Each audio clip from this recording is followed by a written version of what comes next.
The great chamber floated in the darkness of space, orbiting a world that belonged to no one.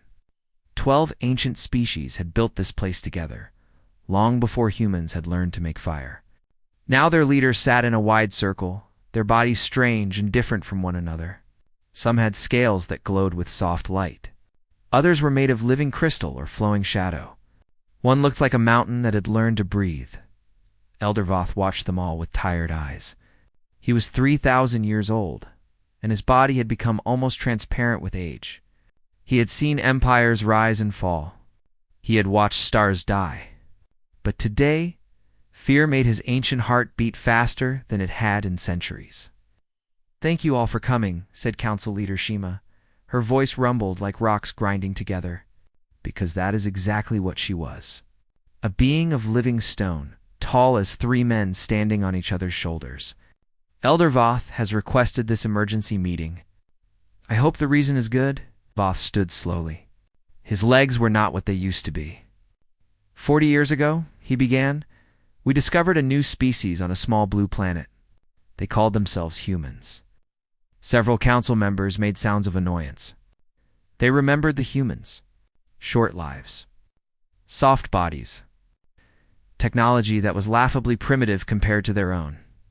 "We decided to quarantine them," Voth continued. "We placed warning beacons around their star system. We told them to stay inside. We thought they were too young, too weak, too small to matter." "And they were," said General Reth of the Veth Dominion. He was a warrior, covered in armor that had been grown from his own bones. "They are insects." "Why do you waste our time with insects?"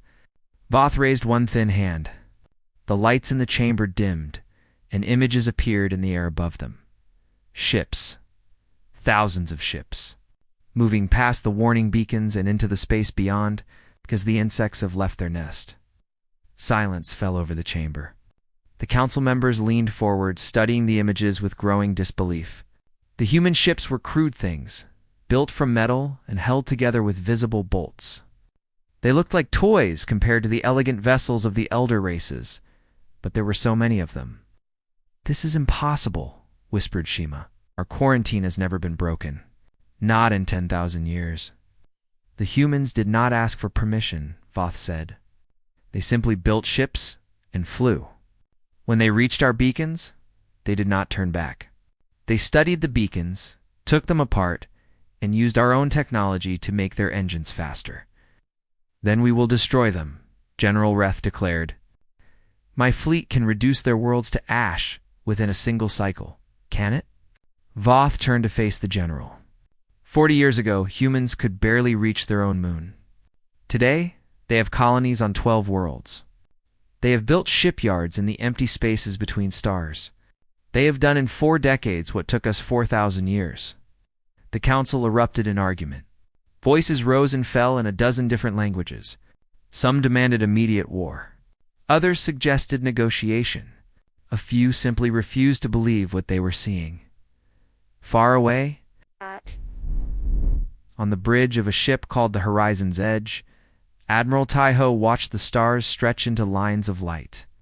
He was 53 years old, with gray hair at his temples, and calm eyes that had seen too much. Behind him, the bridge crew worked with quiet efficiency. "Sir," said Commander Yuna, stepping up beside him. She was younger than him by 20 years, with sharp features and sharper instincts. Long-range sensors have detected movement. The Council is mobilizing their border fleet. Taiho nodded slowly. He had expected this. How many ships? 300, maybe more. Yuna paused. "Admiral, their technology is centuries ahead of ours. Our shields cannot stop their weapons. Our weapons cannot break their shields. By every measure, we should lose." "By their measures," Taiho agreed. "They measure strength and firepower and age. They think a civilization needs 10,000 years to become powerful." He turned to face her. "How long did it take us to go from horses to spaceships? About 400 years, and from those first spaceships to this?" He gestured at the fleet visible through the view screen. Hundreds of human vessels, each one carrying people who had refused to accept that the stars were not for them. 60 years, Taiho smiled. It was not a happy smile. They have been watching the universe for millions of years. We have been watching it for barely a century, and already they are afraid of us. He looked back at the stars. They should be. On the orbital station, the argument continued. Eldervoth waited for the noise to die down before he spoke again. I have studied the humans, he said. I have watched their history, their wars, their discoveries. Do you know what makes them different from us? Their stupidity? Someone suggested their mortality. Yes. Voice was heavy with something that might have been sorrow. They live for less than 100 years. They know they are going to die. And so they refuse to wait. They refuse to be patient. When they want something, they reach for it immediately, because they know they will not live long enough to wait for it to come to them. He looked around the chamber at beings who had lived for thousands of years. Beings who thought in centuries and planned in millennia. We thought we had time to decide what to do about humanity. We thought we could wait and watch and study them for a few more generations. Voth's transparent form flickered with old, tired light. But humans do not wait. They do not study. They act. And while we were sitting in this chamber discussing whether they were worth our attention, they were building, learning, growing. He turned off the images and let the chamber fall into darkness. The humans are coming, Eldervoth said, and I fear we have already waited too long to stop them. General Reth stood on the command deck of his warship, the Eternal Blade. Around him, 300 vessels of the Veth Dominion waited in perfect formation. Each ship was a masterpiece of engineering, built over centuries and tested in 1,000 battles. Their weapons could crack planets. Their shields could stop stars. The human fleet waited ahead. Reth counted their ships through his tactical display. 400 vessels, maybe more. They looked like metal boxes held together with string and hope. Open communications, Reth commanded. His voice was cold and certain. The Veth had conquered 40 species. They had never lost a war. This would be no different. A young human face appeared on the screen. He had black hair and tired eyes, and he wore a simple uniform with the name Doe written on it. This is Communications Officer Doe of the Earth Fleet, the human said. We receive your signal. Reth leaned forward. You have violated the quarantine placed upon your species. You will turn your ships around and return to your home system. Failure to comply will result in your complete destruction. The human tilted his head. He did not look afraid. General, we appreciate the welcome. But we have been alone for a very long time. We would like to meet our neighbors. This is not a negotiation. No, Doan agreed. It is not. Reth cut the communication and gave the order to fire. The first wave of plasma struck the human fleet like a hammer. Ships exploded in flowers of fire and metal. The Veth's weapons were as powerful as promised. Human shields crumbled like paper. But the humans did not run. On the horizon's edge, Commander Yuna watched the destruction with steady eyes. We lost 40 ships in the first wave, she reported. Pull the fleet back, Admiral Taiho ordered. Formation Delta. Tell Lieutenant Jiho to move his fighters to position 7. The human fleet scattered like birds before a storm. They moved in patterns that seemed random, but were not. Small groups of ships broke away, circling around the Veth formation. Fighter craft, tiny and fast, dove between the enemy vessels. General Reth watched with growing confusion. This was not how battles were fought. Where was their formation? Where was their discipline? Destroy them, he ordered. All weapons fire at will. But the humans were no longer where his weapons were pointed. They had moved, adjusted, changed their approach in the seconds between his order and its execution. A group of human frigates appeared behind his left flank and opened fire. Their weapons were weak, but they targeted the gaps between his shields. Possible, Reth muttered. How are they moving so fast? The answer was simple, though he would never understand it. The Veth planned their battles in advance. They studied, calculated, and created perfect strategies that they followed without change. It had worked for 10,000 years. The humans had no perfect strategy. They had 1,000 imperfect ones. They switched between them in seconds. in the fighter bay of the horizon's edge. Lieutenant Jiho climbed into his small ship. He was 24 years old, with quick hands and quicker thoughts. Around him, 40 other pilots were doing the same. "Listen up," Jiho said through the radio. "The big ships are keeping them busy. Our job is to find weak spots and hit them hard. Watch your wingman. Stay alive. And remember what we're fighting for." "What are we fighting for?" someone asked. Jiho grinned. "Everything." Fighters launched like arrows from a bow. They were so small that the Veth ships barely noticed them. But they carried special bombs designed by Soman, the fleet's chief engineer. She had spent 3 years building them using stolen council technology that she barely understood. "The bombs will create a feedback loop in their shield generators," Salman had explained. "Probably. Maybe. I am about 70% sure." 70% was enough. Jiho's squadron dove toward the Eternal Blade. Veth fighters rose to meet them. But the alien pilots fought like they were following a script. They made the same moves, used the same tactics. Jiho had studied those tactics for weeks.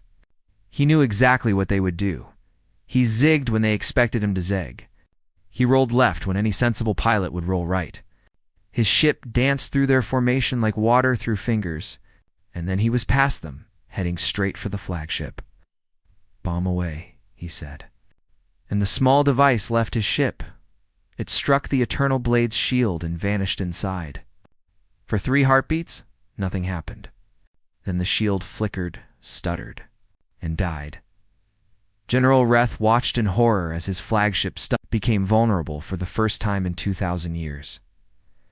The human fleet did not miss the opportunity. Every ship that could fire did so. Missiles, plasma, lasers, even chunks of metal launched at high speed. The Eternal Blade shook under the assault. Warning lights filled the command deck with red. "Retreat," Reth commanded. His voice cracked. All ships retreat. But the humans followed.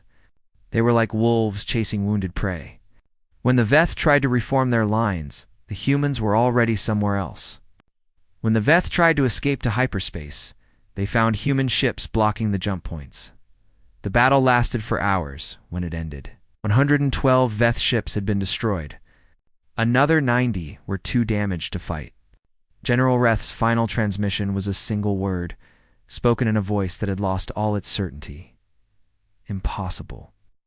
On the horizon's edge, Yuna reviewed the damage reports. "We lost 160 ships," she said. "Almost half our fleet." "But we won," Admiral Taiho replied. "Yes, against 300 ships with technology centuries ahead of ours." "How?" Taiho looked at the view screen, where the remaining Veth vessels were limping away into the dark. "They had 10,000 years of experience," he said. "But they fought the same way for all 10,000 years. We have 60 years of experience, and we fight a new way every 60 seconds. He turned to face his crew. Men and women who had trained for years for this moment. People who had left everything behind to fly into the unknown. "Send a message to Earth," Taiho said. "Tell them the door is open, and we are not closing it." News of the defeat spread through the galaxy like fire through dry grass. The Veth Dominion had never lost a battle. Their warriors were legends, their ships the finest in the galaxy, and they had been beaten by a species that had discovered electricity less than 200 years ago. The council chamber filled with voices. Every species sent their leaders, their generals, their wisest minds. They argued for days about what to do.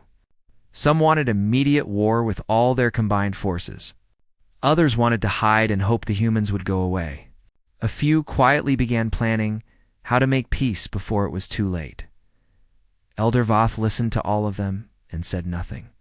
He had given his warning. They had not listened. Now they were afraid, and afraid people made foolish choices. Finally, Council Leader Shima raised her massive stone hand for silence. "We need information," she declared. "We cannot fight an enemy we do not understand. Someone must go to human space and learn their secrets." Everyone looked at each other. No one wanted to volunteer. Going to human space meant putting yourself at the mercy of beings who had just destroyed an unbeatable fleet. "I will go," said a voice from the back of the chamber. Investigator Myra stepped forward. She was young for a Maru, only 800 years old. Her body was made of soft blue light that shifted like clouds. She was known as the finest analyst in the collective, able to see patterns that others missed. "The humans have agreed to allow diplomatic visits," Myra said. "I will observe them, study them, learn what makes them so dangerous, and I will report back." Shima nodded slowly. "Very well, go, and return quickly." Mira's ship was small and fast, designed for travel rather than war. She crossed through space that no Maru had ever visited, passing human outposts and stations that seemed to multiply every day. When she had left the council, there had been 12 human colonies. By the time she reached her destination, there were 18. She landed on a world called New Busan. It was a planet that the council had declared unsuitable for life. Too hot, too dry, too far from its star. But humans had built cities there anyway. Great domes rose from the red desert, filled with gardens and water and light. A woman was waiting for her at the landing pad. She had gray hair tied back in a simple knot and wore the white coat of a scientist. "Welcome to New Busan," the woman said. "I am Dr. Hannah. I have been asked to show you our world." Mira studied the human with curiosity. "You are the one who developed your faster-than-light drives." "Oh, one of many." "Science is not done alone." They walked through the colony together. Mira watched everything with careful eyes. She saw children playing in parks, running and laughing and falling down and getting back up. She saw workers building new structures, their hands always moving, never resting. She saw old people teaching young people, passing on knowledge as fast as they could speak. "Your species has existed for 200,000 years, Myra said as they walked through a busy market. "But you developed spaceflight less than 100 years ago. And interstellar travel in only 40 more. This rate of advancement is not normal. It should be impossible." Hannah smiled and bought some fruit from a vendor. She offered some to Mira, who politely refused. "We do not have time to go slow," Hannah said. "I do not understand. Our lives are short." Hannah bit into the fruit. Juice ran down her chin and she wiped it away without embarrassment. "I am 62 years old. I have maybe 20 or 30 years left. That is not enough time to wait for things to happen. If I want to see the stars, I have to reach them now. If I want to change the universe, I have to start today." Mira thought about this. She was 800 years old. She had spent her first century just learning to speak properly. She had spent another century choosing her career. Among her people, there was no rush. There was always more time. "But what about mistakes?" she asked. "When we develop new technology, we spend decades testing it, making sure it is safe, making sure it is perfect." Hannah laughed. It was a warm sound, full of life. "We make mistakes all the time. Our first rockets exploded on the launch pad. Our first space stations fell apart. Our first colony ships got lost in the dark." She shrugged. "But we learn from each mistake and try it again. And again. And again, that seems wasteful. It is fast." They reached a building at the center of the colony. Inside, hundreds of scientists worked at glowing screens, designing new engines, new medicines, new ways to grow food in dead soil. "There is no secret weapon," Hannah said. "No hidden technology that makes us special. We are just a species that refuses to wait. We build things before we are ready because we do not have time to be ready. We launch missions that might fail because waiting for certainty means dying without trying." Mira looked at the scientists. They were so young, most of them. Children by her standards. But they worked with an intensity that she had never seen in her own people. "You are impatient," she said slowly. "Yes, impatient to discover. Impatient to grow. Impatient to matter?" "Yes." Hannah turned to face the alien investigator. Her eyes were bright with something fierce. "We only have a few decades. We want them to mean something. We want to leave the universe better than we found it. And we do not have time to ask permission." Myra spent 3 more weeks on New Busan. She visited schools and hospitals and factories. She watched humans work 16-hour days on projects they might never see completed. She watched them start families and raise children and pass on their dreams to the next generation. knowing they would not live to see those dreams fulfilled. And slowly, she began to understand. She returned to the council chamber and stood before the assembled species. They looked at her with desperate hope, waiting for her to reveal the human weakness that would save them. "They have no weakness," Myra said.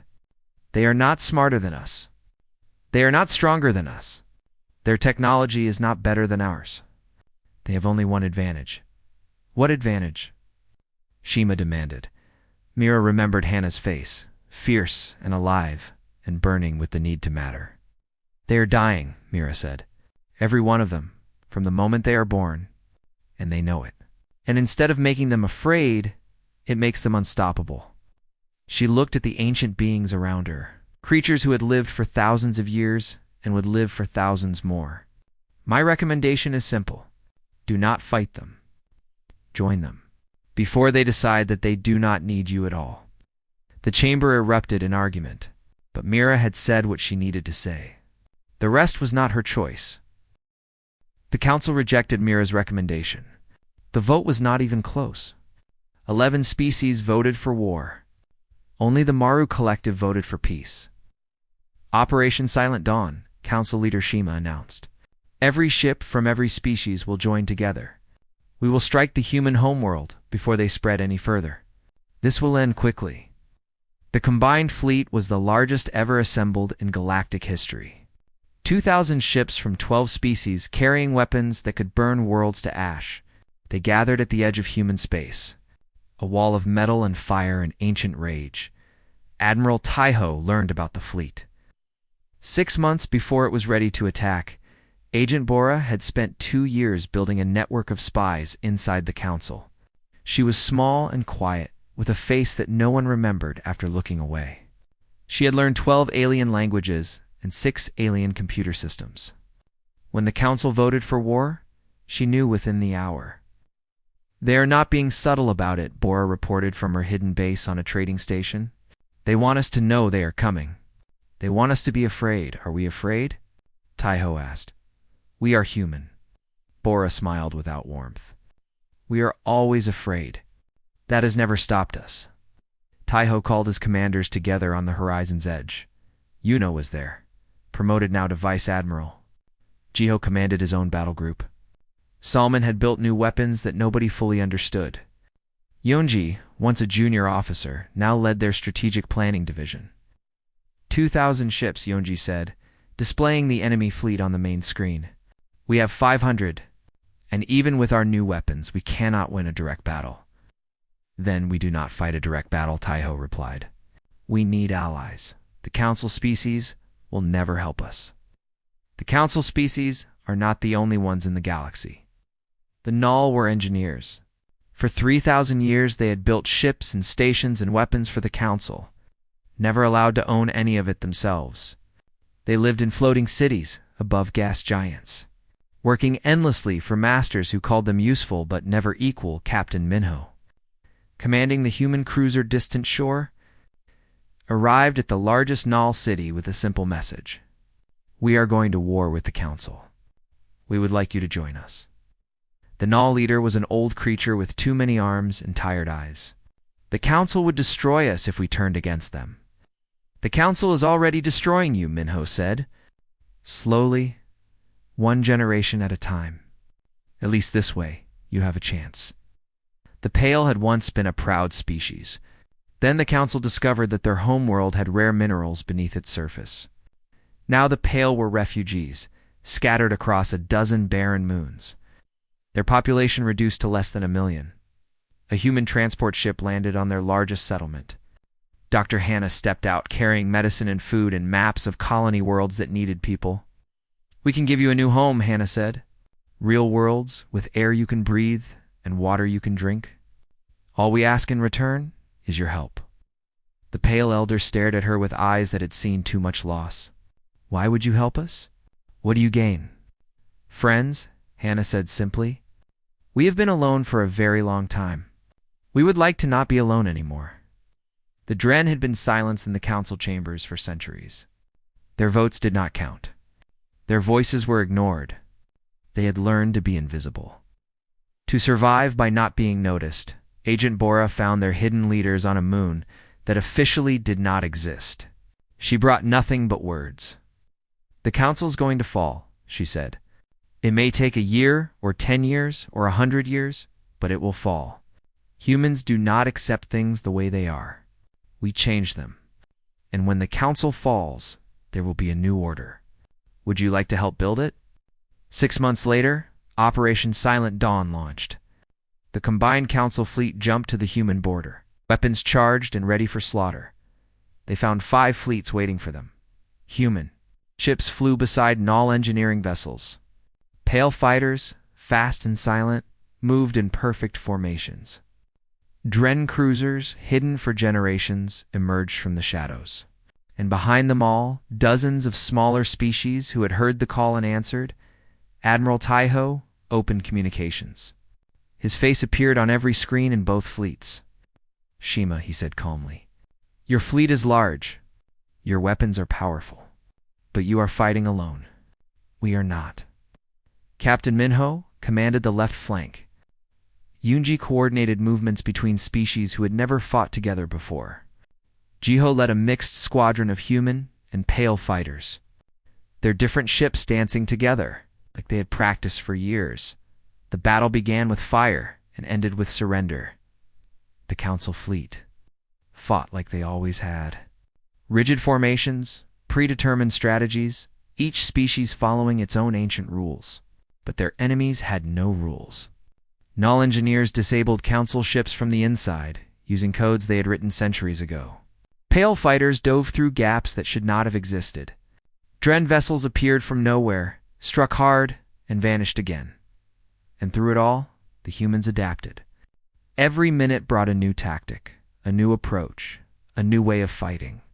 The council commanders could not keep up. They had spent their whole lives learning one way to make war. The humans learned new ways faster than they could respond. Council leader Shima watched her flagship burn from an escape pod. Around her, the greatest fleet in galactic history was falling apart. "How?" she whispered to the empty darkness. "How did they do this?" On Keth Prime, Elder Voth watched the battle through long-range sensors. His transparent form flickered with each explosion, each dying ship, each falling empire. "I warned them," he said to no one. "I told them the humans were different. I told them not to wait. But they had waited. They had believed that their age made them wise, that their technology made them strong, that their history made them unbeatable. They had looked at humanity and seen only a young species with short lives and primitive tools. They had not seen the fire. The battle ended when Shima's escape pod sent a signal of surrender. The council fleet, what remained of it, stopped fighting. 600 ships drifted dead in space. 800 more were too damaged to continue. The rest lowered their weapons and waited. Admiral Taiho did not destroy them. Instead, he opened a channel to every ship in both fleets. "The war is over," he said. "Not because we won, but because war was never the answer. We did not come to conquer you. We came to join you. And if you let us, we will help you build something better than what came before." Somewhere in the wreckage of her flagship, Shima heard his words and felt something she had not felt in 1,000 years. Hope. 1 year after the battle, the council chamber looked the same as it always had. The same crystalline walls caught the light of distant stars. The same ancient seats waited in their circle. But the beings who filled those seats had changed forever. Ambassador Taiho walked into the chamber with steady steps. He had traded his military uniform for simple diplomatic clothes. Behind him came Commander Yuna, Dr. Hannah, and representatives from the NOL, the Pale, and the Dren. For the first time in galactic history, species without a voice were about to speak. The old council members watched in silence.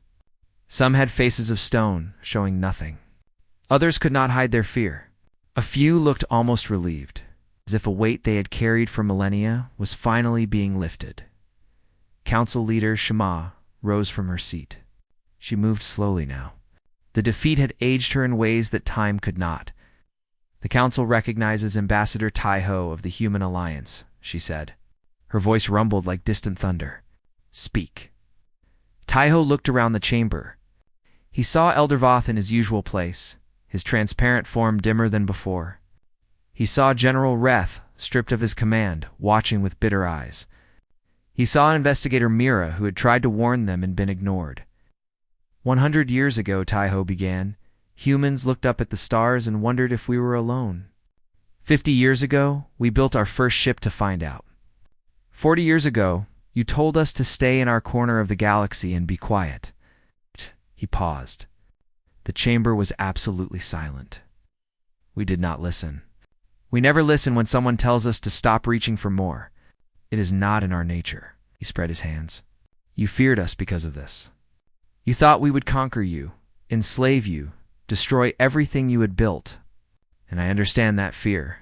When you have lived for thousands of years, change is terrifying. He stepped forward into the center of the chamber. But we did not come here to destroy. We came here to grow. And growth does not mean taking what belongs to others. It means building something new together. The Null representative stepped forward. Her name was Kelith, and she had spent her entire life building ships she was never allowed to fly. Now she wore the uniform of a free people. The Null were servants, Kelith said. For 3,000 years, we built your civilization with our hands and received nothing in return. The humans offered us a choice. Help them, and we could build our own future. It was the first time anyone asked us what we wanted. The Pale Elder spoke next. His voice was soft, damaged by years of breathing thin air on barren moons. The Council took our home. The humans gave us a new one. Not out of charity, but because they believed we had something to offer. They saw us as partners, not as problems.